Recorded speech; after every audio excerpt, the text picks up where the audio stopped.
All right, let's dive into some Thich Nhat Hanh.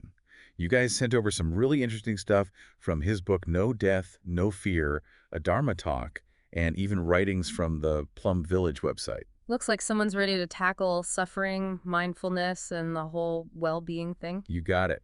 And you know what's great? You don't have to be a Buddhist to get something out of this. Not at all. This is for anyone who wants more out of life. You know, I used to think Buddhism was all about just avoiding, well, everything. Because everything's suffering, right? I hear you. Like, even a gorgeous sunset is somehow a bummer because it doesn't last.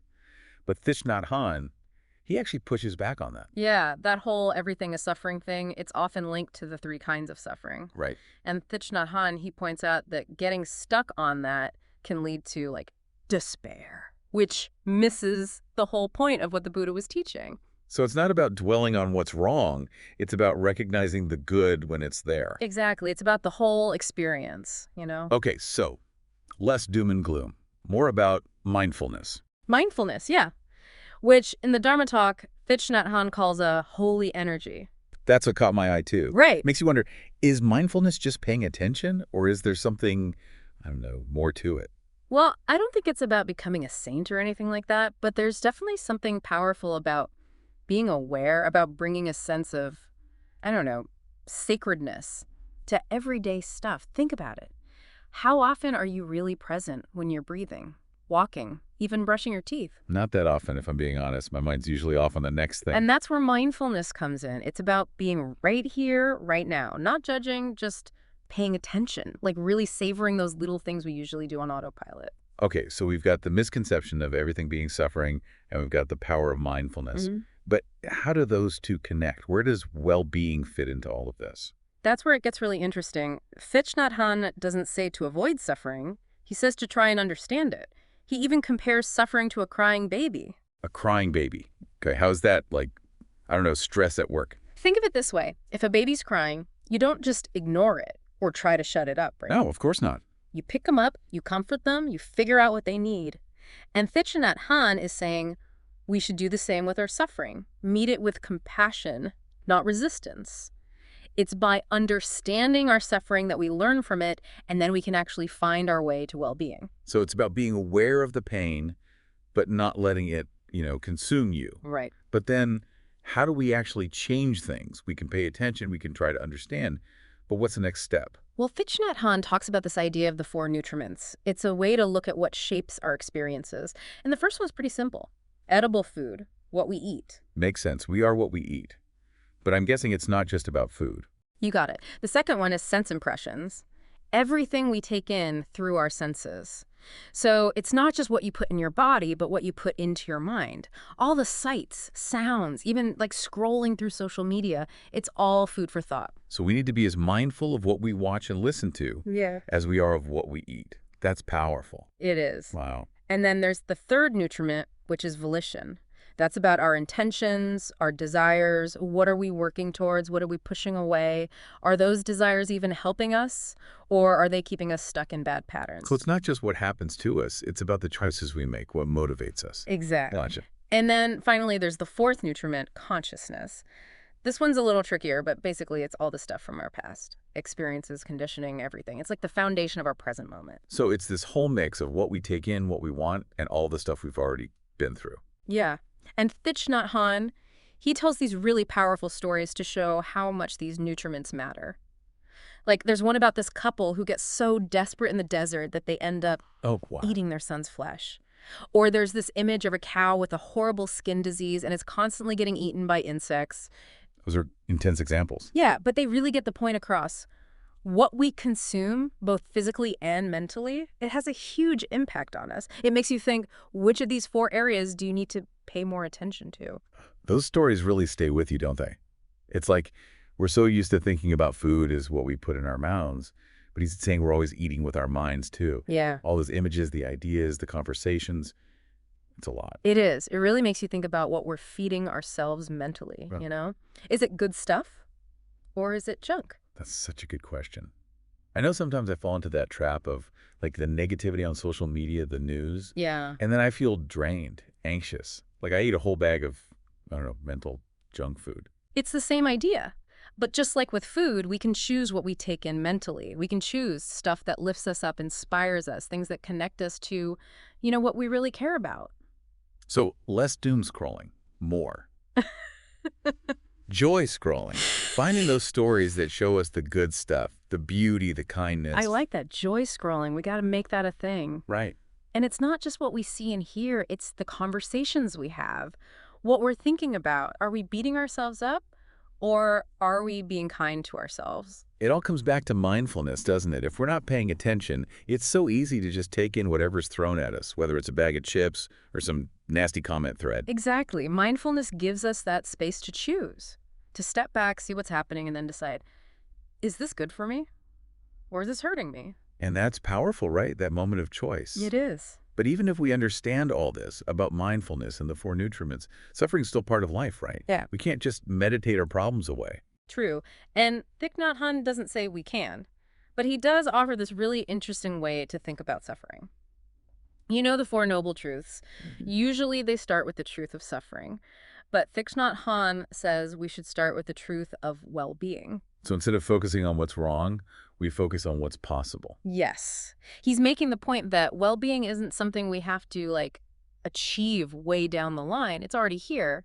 And the second truth, it becomes the path, the things we do to cultivate that well-being. Like mindfulness, understanding the four nutriments, all of that. Right. And then the third truth, which is usually about the origin of suffering, it becomes the obstacles, the things that keep us from experiencing well-being. And the fourth truth becomes this recognition. Suffering's there, but it's not forever. I love that shift. It's so much more hopeful, like looking for the solution, not getting stuck in the problem. It is. And speaking of hope, I think it's important to mention something Thich Nhat Hanh talks about in the Dharma Talk community. Oh, yeah. He talks about how powerful it is when people practice mindfulness together. It's like we can all support each other on this path. Exactly. We don't have to do it alone. And surrounding ourselves with people who are into mindfulness, compassion, all of that, it makes a huge difference. It's like we're all in this together, helping each other wake up, grow, heal. While we've been talking, I was thinking about another thing Thich Nhat Hanh wrote in No Death, No Fear. He makes this really striking comparison. He says that the way we relate to suffering is like a king who sentences someone to be stabbed with knives. Ouch. Yeah, a bit graphic, I know. But it really gets the point across. We just keep hurting ourselves over and over through our thoughts, our actions, the way we deal with things. Picking up the knife and stabbing ourselves. Exactly. And mindfulness, it gives us a chance to put the knife down, stop the cycle. And find a better, kinder way.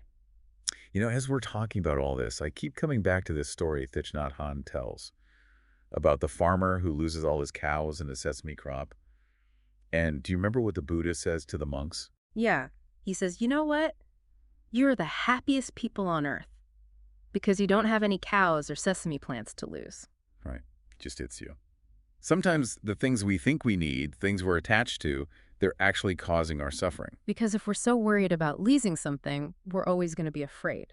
And that fear, that clinging, this creates so much anxiety. But what if we could let go? Find freedom in that. That's the challenge, right? To let go of the things we think we need for happiness and realize that peace, that contentment, it comes from inside. This has been amazing. We've only scratched the surface of all this. We have, but I think we've hit on some really important stuff. Things people can actually use to feel better, live better. Before we go into the last part, Yeah. I just want to encourage everyone listening to take a second, think about what we've talked about. Yeah. What stands out to you? What are you curious about? We'll be back to explore even more of Thich Nhat Hanh's wisdom. Back again, still diving into Thich Nhat Hanh. And we've covered a lot, haven't we? We have 4 nutriments, reframing the 4 noble truths. Yeah. Ooh. It's pretty amazing how practical and, deep his teachings are for living a better life, a more mindful life. Totally. And, something that keeps coming back to me is how mindfulness isn't just something we do for ourselves. Right. It's like it can actually help make the world a better place. You're hitting on something I was thinking about, too. Thich Nhat Hanh talks about interbeing, how everything's connected. Yeah. Makes you think of that butterfly effect thing. Like, even small things we do can ripple out and affect everything else. Exactly. And when we're mindful and we get that interbeing, it's not just about feeling good ourselves. It's about making a difference. So it's not just sitting on a cushion meditating. It's about bringing that awareness to, everything. Yeah. Our relationships, our work, how we deal with, all the problems in the world. Yeah. And Thich Nhat Hanh gives some good examples, like mindful consumption, being aware of how our choices affect other people, the environment, or mindful speech, communicating in a way that's kind and creates harmony. It's like that think before you speak thing, but even deeper. Right. It's not just thinking, it's about speaking from a place of awareness, wanting to create good. And that intention, that motivation, it matters. Mm. It takes us back to volition, that third nutriment. Hmm. When our actions are in line with what we truly value, then we do good. Not just for ourselves, but for everyone. That reminds me of what we were saying earlier about figuring out our true intentions. Yeah. It's about living a life that reflects what's really important to us. Sometimes that means letting go of things we've been holding on to, beliefs, habits, even goals, the stuff that doesn't serve us anymore. Like those cows we were talking about. Exactly. Things we think we need, but they're actually weighing us down. Thich Nhat Hanh encourages us to let go of that stuff, let go of attachments that keep us from being truly happy, truly free. It takes courage and compassion, but it's so worth it.